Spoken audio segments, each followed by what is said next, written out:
மகிழ்ச்சியாக டெல்லி சென்றுவிட்டு வந்திருக்கிறேன்.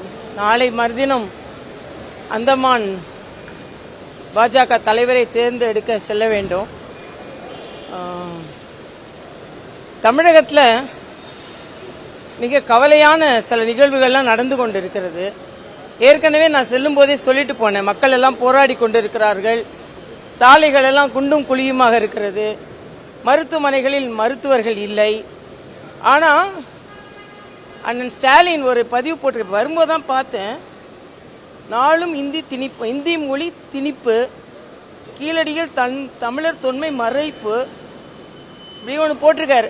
நானும் சொல்லலாம், நாளும் இந்து மக்கள் மீது வெறுப்பு, கீழடியில் உண்மையான தமிழர்களின் தன்மை மறைப்பு, தமிழ்நாட்டுக்கு நியாய விலை கடைகளில் இல்லை பருப்பு, நீட் என்னும் முதல் கையெழுத்து என்ற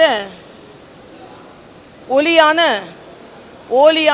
பொய்யான வாக்களிப்பு, டீலிமிட்டேஷன் மூலம் தமிழ்நாட்டின் அரசியல் வலிமை குறைப்பு, டீலிமிட்டேஷன் பற்றி வலிமை குறையாது என்று சொன்னாலும் பொய்யாக உரைப்பு, இப்படி தமிழர்களை தொடர்ந்து தீண்டிக் கொண்டிருக்கின்ற ஸ்டாலின் அவர்களின் திராவிட மாடல் அரசு நிச்சயமாக போக வேண்டும்.